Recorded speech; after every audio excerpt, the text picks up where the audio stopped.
The store has been here since August of 2012. I started here in January of 2013, Okay. and then I took over as the owner in August of 2015. Okay. Yeah. And did you have any other business experience or owned any other businesses or anything like that before that? Nope. Wow. So what made you want to do that? You know, it's I mean, it's kind of a long story of, like doing, going back to school, doing this, doing that, trying to figure out like what it was that I wanted to do with my life, even though I was, 32 years old or whatever it was at that point, and still not really sure what I was going to do. And it just kind of, it just kind of worked out, like I ended up here working full time after working at a couple of other just kind of random retail things while I was trying to figure out what I was going to do, and was I going to go back to school? Was I going to, and once I started working here full time, I realized it took me a little bit of time, but I realized that I actually like really enjoyed it and that I was good at it and that I could actually, you know, make, um, make a living, doing retail or doing sales. And so at that point, I just kind of stopped trying to go, well, um, I need to have a quote unquote real job, where I sit behind a desk and like meet with clients, or I don't know, I don't know what I was thinking I needed to have. But once I kind of got past that initial, sort of that hang up, I guess, I realized that I really enjoyed it and I liked it and that, I could see myself doing it for a while. And then, yeah, Brock, who was the owner of the store, they just offered to sell it to me. I mean, it was out of nowhere. Just, yeah, wasn't anything that was on my radar, wasn't thinking about it, wasn't something, I mean, I was like, well, after I kind of, realized that I did enjoy doing this, I thought, well, maybe someday it'd be cool to like open my own store or whatever, but it wasn't something that, I was actively pursuing. And so, yeah, when they offered to sell me the store, I was like, well, this is probably the best opportunity I'm going to have to, make something like that happen. And so I just figured out a way to make it work. Yeah. So So do you have a background in fitness? Is that why you were kind of attracted to the business in the first place? not really. Yeah. So yeah, my bachelor's degree is in English and paralegal.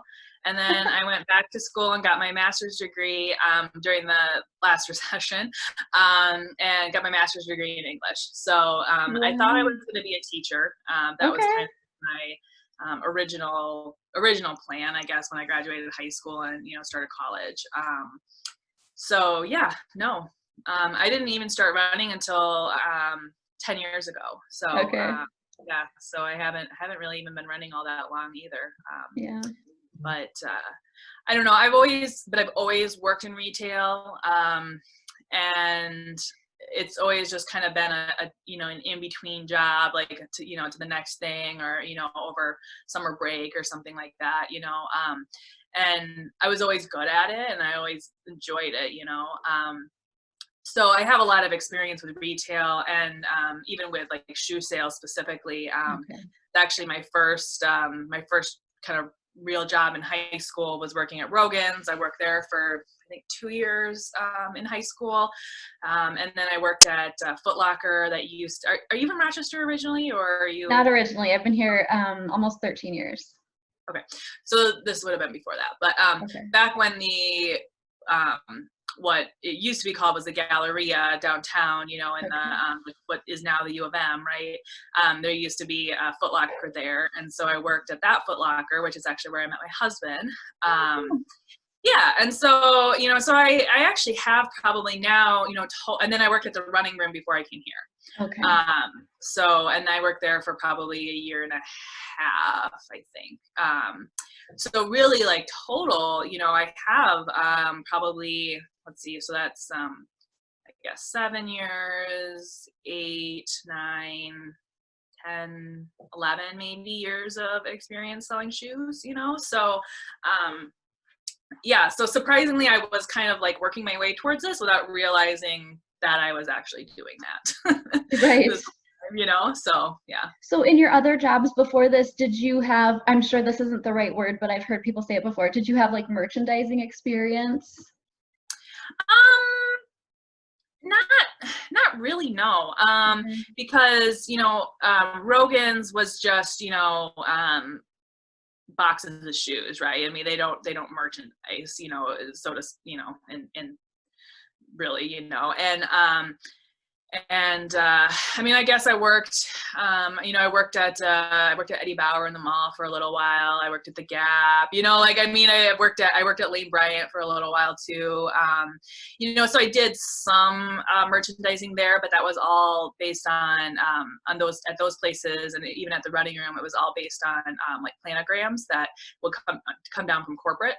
Oh, And so okay. corporate would say, you need to have, this shirt goes here, and you put these things here, and you put these things underneath it. And, so I guess, maybe in retrospect, I did have some experience like doing the merchandising, but not actually, planning it, I guess, or, Right. having any control over it. So, yeah. Is that something that you enjoy? Mm-hmm. I do actually, and the kind of, I guess right now I have plenty of time to do it, but but previously, I actually like, just because I was so busy doing kind of like business side of things, and doing the ordering and dealing with customers and vendors and things like that, that's something that I haven't really been able to do a lot of, in the last, couple of years, as I've been, when I was the owner, as the owner. Prior to that, I was doing all of the merchandising, all the mannequins, all the social media, everything like that. But I've learned over the years that I need to put people in positions where they can do the most good, and allow other people to help me with things. And so we actually have somebody she's actually a nurse, and she just works here part-time, just, like she has kind of one of those like 3 on 2 off type schedules with nursing, and so then she would work just on those like 2 off days or whatever. But found out that she actually was really good at merchandising. She was like really good at merchandising, and she I asked her to do the mannequins one day, and she did them in like half the time that it takes most people to do it, and she put together these outfits that I wouldn't even thought of. So she's actually been doing the merchandising and the mannequins for the last at least year, maybe even a little bit longer now. So and obviously I still do a little bit of direction on like where I want things, and I'm still kind of doing some of that. But yeah, just trying to get getting other people to help out with those things, so that it's just not all on me, because that's one of those things where it's like, I like it and I enjoy doing it. Same thing with social media. I really enjoy doing the social media, but it takes so much time, and that takes time away from making sure we have the right products in the store, making sure that we're being billed correctly from our vendors, making overall plans for the rest of the year, planning events, things like that. So again, it's one of those things where it's like, okay, I like this, I enjoy it, but it takes up a lot of time. Somebody else is good at this, and I can let somebody else do it, Yeah. So. How many people do you have on staff? Well, prior to this, we had 15 people. Wow. Yeah, so That's a lot of people. yeah, so including myself, so me, Kim, and one other kind of like full-time salaried person. So I had 3 full-time people, and then I had at least one other person who was working like a 30-hour week, so almost full time. And then everybody else was part time for the most part. 20 hours, 25 hours a week.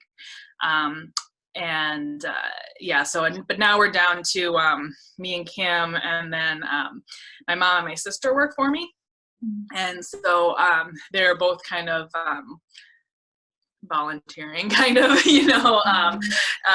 right now, and helping out where they can. So right now though, really I'm kind of down to just me and Kim, maybe I guess 2.5 employees, I guess I would say. So the strange thing is that I'm actually a lot busier now than I was before. So, even before, when we were crazy busy, there were so many people in the store, but I had 15 employees, and I was only working 20 hours a week. The rest of the time I was spending on ordering and meetings and things like that, planning. And now we're Kim and I are here every day. We decided that we were going to just take Sundays off, so because we were the last 2 weeks we were here on Sundays, but just decided that we need to have a day off at least, so yeah, so now I'm actually busier than I was before because I don't have all those people that I'm relying on, to help me out. And our customers have been really, really responsive to the different things that we're doing. And now I don't know how this stay-at-home order is going to affect things. Saturday we were relatively slow. Yesterday we were a little bit slower as well too. But prior to that, we were actually really busy. I mean, I was constantly fielding phone calls and messages, and chatting with people, and fulfilling a lot of orders actually. So hopefully, my concern is that that momentum will drop off at a certain point. That people will kind of get, I guess, care fatigue, I guess, they just, oh, well, I've done my part. I bought a gift card or whatever it is, and, not really, think about it anymore. So hopefully it won't last. I think once we get back to being able to do store curbside pickup, because right now, since we can't do that, since we're not considered an essential business, it's like everything either has to get delivered or shipped. And I think it's a little bit harder for people not going, oh, I can just drive in and and get it, right? So I don't know, we'll see. I feel like maybe the first couple of days people are just kind of getting into the swing of things, getting into a better routine, and so hopefully it'll pick up again the rest of this week, hopefully. But trying a couple of new things too. So starting to do some today is actually my first one at 10, so we'll see how it goes.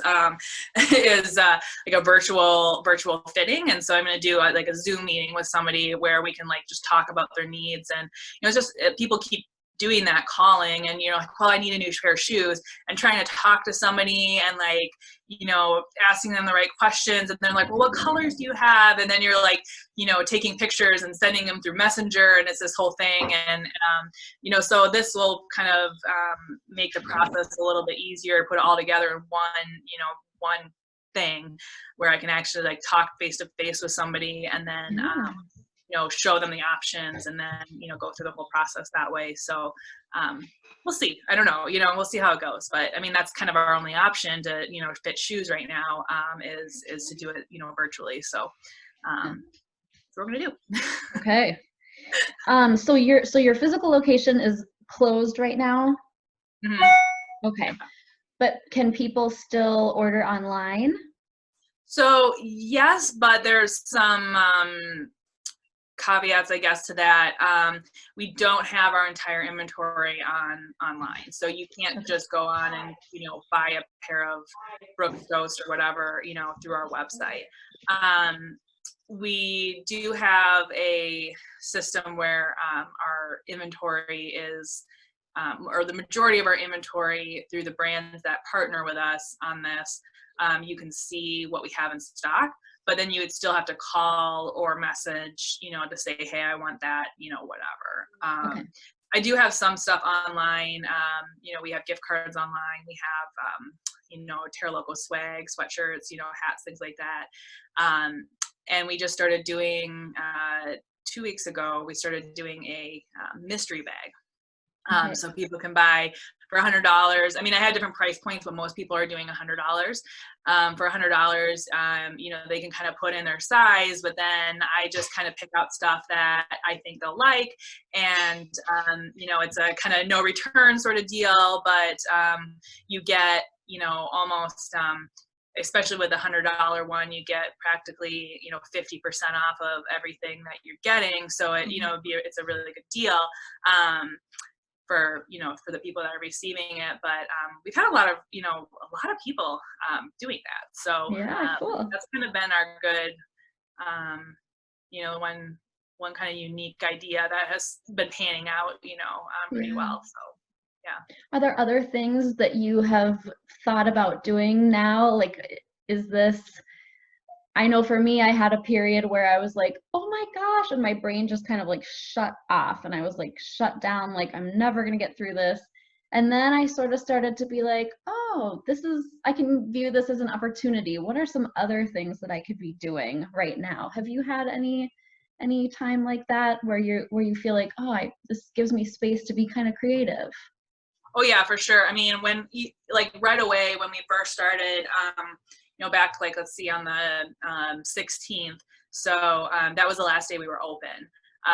You know, so we, I mean, even right away that day, you know, we were kind of talking about, well, what are we going to do? How are we going to manage this? What kind of, you know, and I said to Kim multiple times, I'm like, you know, the one benefit out of all of this is that, yeah, it's definitely bringing out, you know, creative ideas and things that, you know, you just never would have, you know, never would have thought of otherwise. And I actually think that there's quite a few things that we'll probably continue doing after this is all over because it's been so, you know, successful. Yeah. You know, like, I mean, the grab bags are one, but, you know, if this online, you know, virtual fitting thing goes over well, that would probably be another one. You know, the we started the quarantine challenge last week as well too, which is something we do it every summer. We do the summer challenge every year, but we decided to, you know, just throw together this quarantine challenge really quickly, and that was, you know, really successful as well too. So and we just did one in the winter, so obviously it's something that people are not, you know, sick of, or, you know, it's not like it's like overkill. So, you know, maybe we'll continue to do those challenges, you know, around different things, you know, throughout the year as opposed to just, you know, once a year. And the Facebook Live videos that I've been doing. Now, like I said, what I did yesterday, you know, I mean, there were quite a few people watching, but I didn't get quite as many sales out of it as I have on some of the other ones. But I think part of that has to do with like the product that we're, you know, talking about. You know, the very first one I did was on Gooder sunglasses, and they're just, you know, they're an easy sell. They come in a million colors, and they're cheap. You know, they're $25. And, you know, so it's easy for somebody to go, oh, I need, you know, 2 or 3 pair. Where, you know, yesterday I did the Aftershocks headphones, you know, which are start at $80 and go up to 180. You know, so Okay. like that's not something that, you know, people are going to buy multiples of. And if you're not, you know, if you're watching your money right now, it's not something that you're probably going to, you know, Sure. spend on, right? Yeah. So it might have more to do with just the product. So, but overall, those have been really successful as well too. And I think it's kind of a nice way to sort of, you know, because people can't. I mean, normally, like a lot of our customers are here a lot. You know, they come on Mondays for the 5Ks.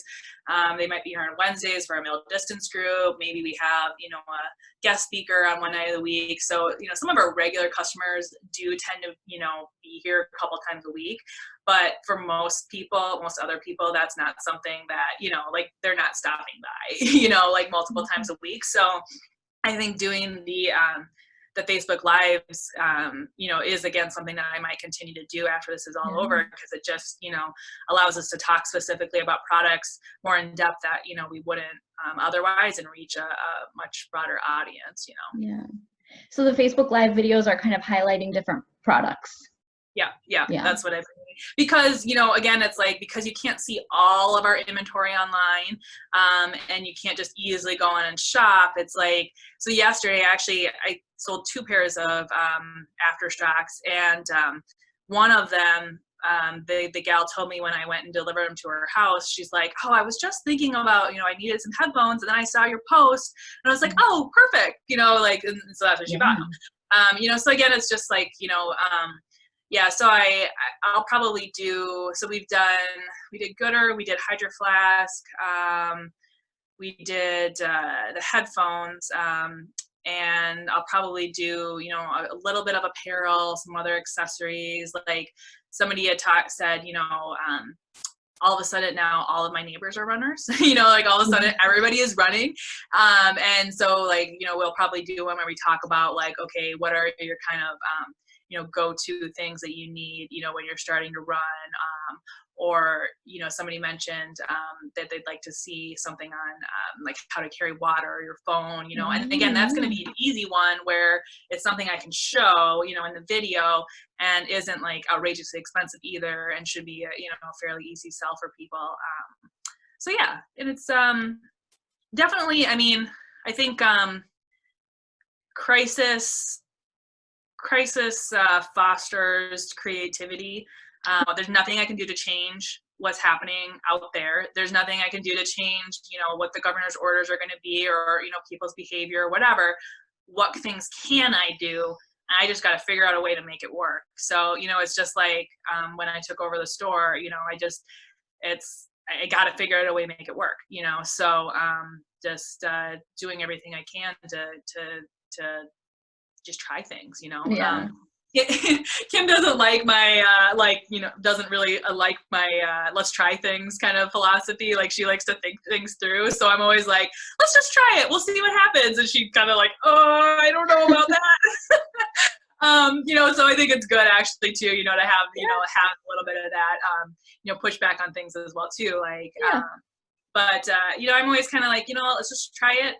You never know until you try it, and if it doesn't work, then we want to do it again. And if it works, but there's something that could have been better, now we know, and next time we'll make those changes and just and make it better next time. So yeah. So this does seem like a really good time for people to take up running. Oh, for sure, yeah. Do you have any advice that you would give to somebody who's thinking about trying it? Maybe somebody who's never done it before? I mean, I think probably the biggest thing for people, and I mean, this advice would apply, anytime, not just in the middle of, a pandemic, but is to not do too much too fast. I think, that's always the biggest thing that we run into, is that people are like, oh, I want to run my first, 5K or whatever. And they're like, oh, that's not that far, 3 miles. And, they go out and they just like, sprint for a mile. And then all of a sudden they're in pain. They've injured themselves. They're like, this was awful.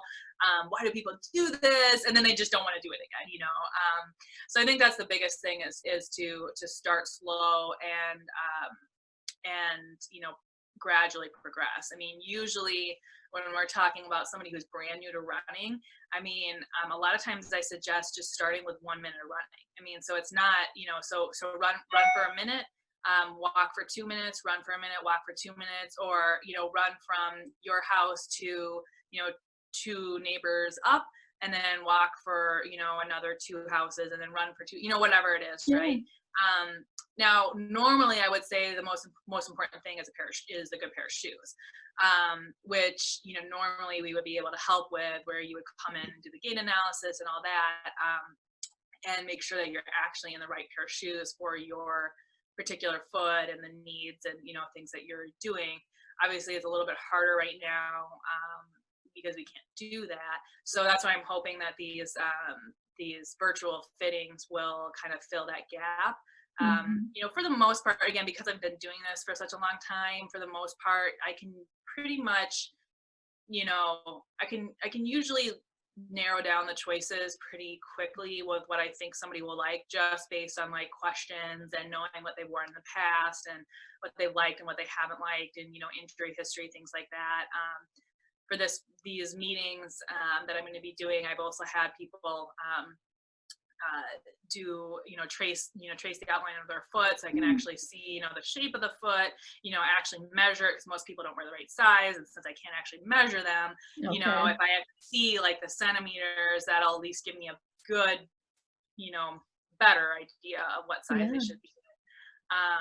So we can actually do, honestly, we can do a lot of that kind of fitting part, virtually. It's just tough because they can't actually try them on. So hopefully, hopefully this will kind of fill that gap in the meantime, until we can get open again to be able to actually do the fittings. But, starting slow, listening to your body, and having the right equipment, those are kind of the kind of key pieces of advice that I always give people, for when they start running. Yeah. All right. And so people can go to your Facebook page and hopefully listen in for future Facebook Live videos where you'll talk about different things that might be important to runners. Yep, for sure. Yep. And we've got a couple of other things. Again, like, going back to this question of creativity, it's like, just coming up with ideas, right? So we have somebody on staff who is a certified Rolga instructor. So Rolga are you familiar with the Rolgas? They're foam rollers, and they have these little divots in them. They're a Minnesota product. Yeah, right? yeah. We actually were one of the first stores in Minnesota to carry them. Awesome. But she went up and did the certification for the training maybe 2 years ago. So she's certified. And then I have another employee who his side gig is doing video and video editing and things like that. So he went to her house and they recorded 2 videos of her doing the Rolga class, on how to use it and stuff. And I'm working with Rolga because we don't have a huge selection in stock right now, but they're willing to drop ship. So once we have everything put together, we'll say, okay, we have, we're going to do a deal on Rolgas. You can go onto our website, buy the Rolgas, we'll deliver them to you, and then you'll get a link to these videos where you can do them from home. Awesome. Genius. So, just I think like people want this, just figuring out a way to have that sort of like that interaction with people without actually interacting with people, and then still sell products is kind of, what we're trying to do. And so, lots of ideas and things, but almost everything will be on our Facebook page. And, in terms of Facebook Live, product features, new things that we're going to be doing.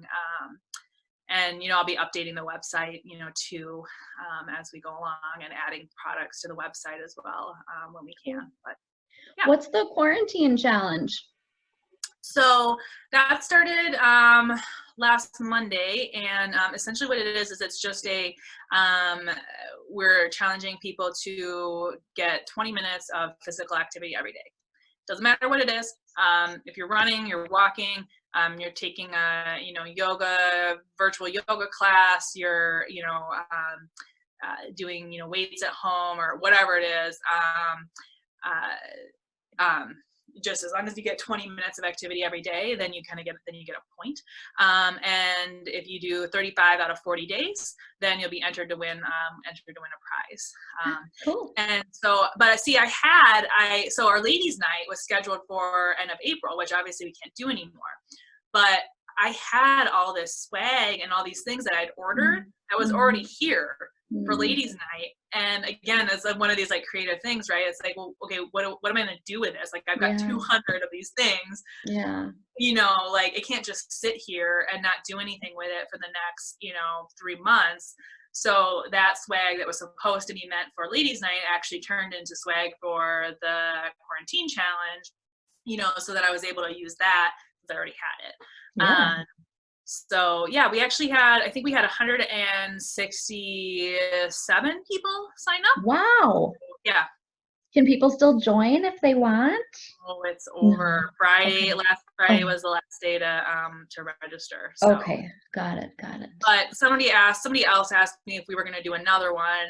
And I said, well, I wasn't planning on it, but if depending on how long this all goes on, and like I said earlier, the challenge has always been a really, a good fun tool that we've done every summer, but we did it in the winter. Now we're doing it again for this quarantine thing. Obviously it's something that people like. So, I don't see any reason why we wouldn't necessarily do it again, potentially. So stay tuned, I guess. Yeah. Are you still doing anything on Monday nights, like encouraging people to get out and run and Right. So that's something that we're working on. Mhm. Kim and my $5 5K coordinator and community outreach person, Courtney Lawson. Courtney has a couple of ideas. She's been looking into some options for ways for us to continue to do basically the $5 5Ks. So I'm hoping that by next week we'll be able to announce what that is. But Yeah, nice. the hope at this point is that we will be raising money for that United Way fund that they just announced a couple days ago. That's going to be going to local nonprofits that have been affected by the crisis, and then we'll do like kind of a virtual 5K, on Monday night at 6. We'll have somebody go live and be like, okay, we're running now, and Yeah. whatever, and then encourage people to make those donations. So it's a work in progress, but definitely something that we're hoping to be able to do in the next week, hopefully announce something. So Nice. Very nice. So then personally, how are you doing in this time? okay. I'm Yeah. pretty good. I mean, again, like I used to be somebody. I mean, I have a lot of, I suffer from anxiety and depression. So like mental health is something that's important to me, and that we like to talk about and encourage people to be aware of, and think about, and especially during this time, that's something that's really important to be aware of. But over the years, I've really, and especially since becoming a business owner, it's I've learned that you can't change, you can't change what you can't change. You can't change the past, you can't change, you can't go change what's going on in the world. It is what it is, and you just have to figure out a way to make it work. So I'm not quite as I don't feel like I'm suffering, I guess, in the way that I could, that I could have been. Maybe it's just because I'm so busy and I'm just like focused on all these things, and I'm just trying to get all this stuff done, and I haven't had time to like actually think about it. Every once in a while, I'm kind of like, oh my gosh, it's just like a little, overwhelmed. But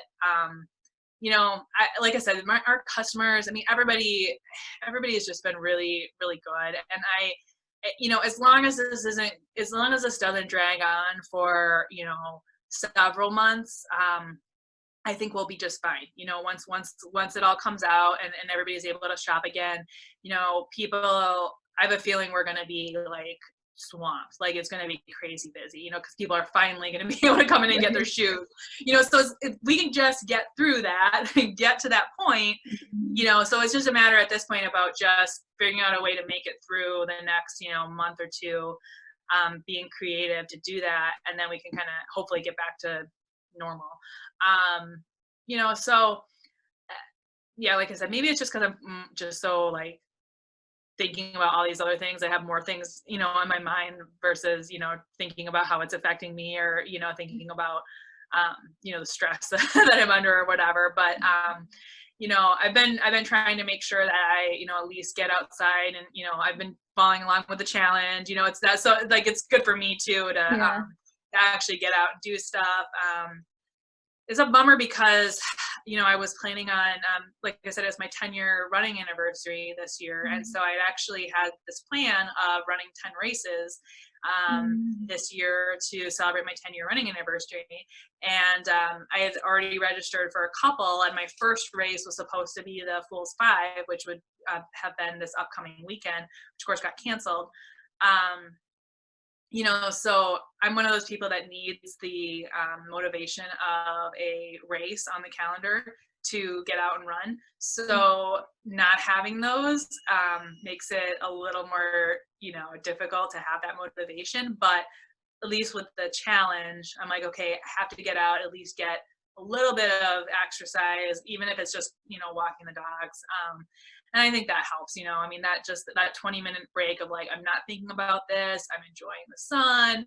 The dogs are enjoying themselves, like, let's just, look at the world, through their eyes. They're excited that we're home and they get to go out and explore a lot. And, let's just make it to the next day, one day at a time, I guess. Yeah. So, Yeah. Well, thank you so much for taking time. Is there anything else that you want our audience to know? I do have a couple of other kind of things up my sleeve, but since I don't know yet whether they're going to actually like pan out, I can't really say, but I have a couple of other ideas that I'm hoping to, do some community support, some, maybe some things for our healthcare workers, that are on the front lines. And our brands have all been really good too, in supporting, they know that it's tough for people. And so they're all, like, what can we do to help, so that's been really great as well too. So some of those people are working on some other little projects with me. And so hopefully I'll have some other things, to be able to announce. And that's kind of fun, little teasers. Yeah. Love it. Love it. Well, thank you so much for your time today. I really appreciate it.